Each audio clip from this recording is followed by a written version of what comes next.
welcome to my channel, or welcome back if you've seen any of my videos before. If you have seen my videos before, you might have seen my desk tour video where I showed like all 5,000 of my art supplies. So since it's December, this video is going to be like a December favorites themed video. And I'm going to be talking about some of my favorite art supplies as of December 2019.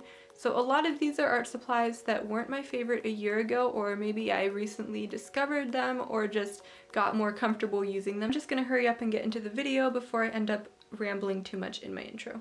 Number one on my list are my favorite colored pencils, and those are the Faber Castell Polychromos pencils.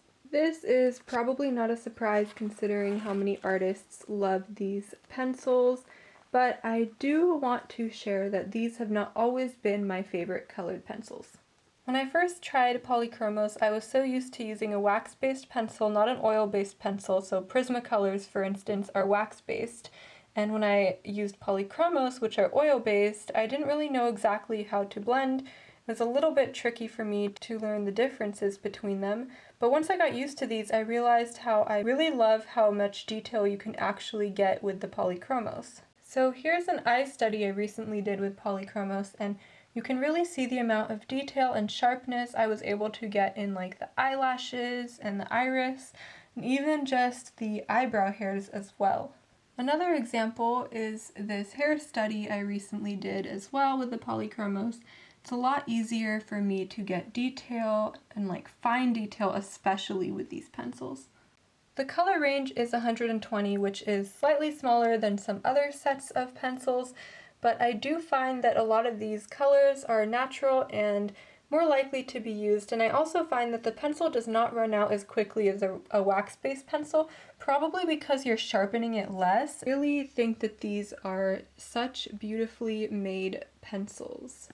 Okay, I'm going to move on now to the second art supply on my list, which are pastel pencils. Now, I know that everything so far has been Faber Castell, but I actually have two sets of pastel pencils. I have the Faber Castell Pitt Pastel as well as Stabilo Carbothello pastel pencils. If you aren't familiar with pastel pencils, they're actually great for anyone who doesn't really like the traditional messy like chalk pastel sticks. So I never really liked pastel until I tried pastel pencils.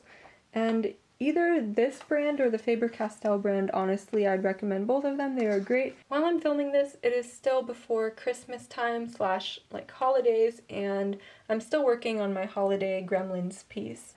But I'm working on it in pastel pencil, and you can see how much I've actually gotten done, and I've only been working on it for like 1 day so far, and pretty much maybe 2.5 to 3 hours, or even less than that. And this is how much I was able to finish with pastel pencils in only a couple of hours.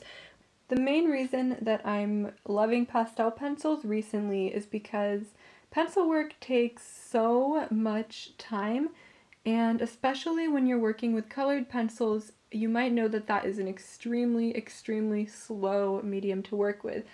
Working with pastel pencils kind of speeds up the process of creating an artwork. Okay, so to go along with the pastel pencils, my favorite pastel paper is Pastel Mat.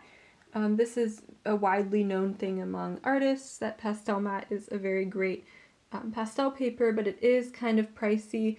They come in a lot of different colors, and these are the two different sets of colors that I have. If my camera will focus, you can really see how it's nice to have a different range of toned papers to work with. Before I used this paper, I kind of just grabbed whatever cheap pastel paper I could find, and let me tell you, I was a mess. I was like, I can never use pastel again. This is awful. There's dust everywhere. The pastel won't even stick to the paper. But ever since getting this paper, I've loved this medium so much more because it really eliminates most of the problems that kind of come with using pastel. Number 4 on this list is going to be charcoal and carbon pencils. I pulled out a few different charcoal and carbon pencils that I have. Sorry if the camera's not focusing. The first one is Royal Sovereign and it's Wolf's Carbon. Then there's a Cretacolor one, and I'm not really sure if that is charcoal or carbon. There's General's Charcoal, which a lot of people know that brand, General's. There's also the Faber Castell Pitt Charcoal, and This one down here is the Kimberly 9XXB graphite pencil that has either a little bit of carbon or charcoal in it, because you can get a very, very dark value that's darker than an 8B graphite pencil. I'm going to use this Jimi Hendrix portrait as an example. The light is shining on it a little bit too much, but you can see that I was able to get extremely dark values to get a black and white portrait done really well and get all the shadows like in his shirt and everything and his hair nice and dark using charcoal pencils combined with graphite.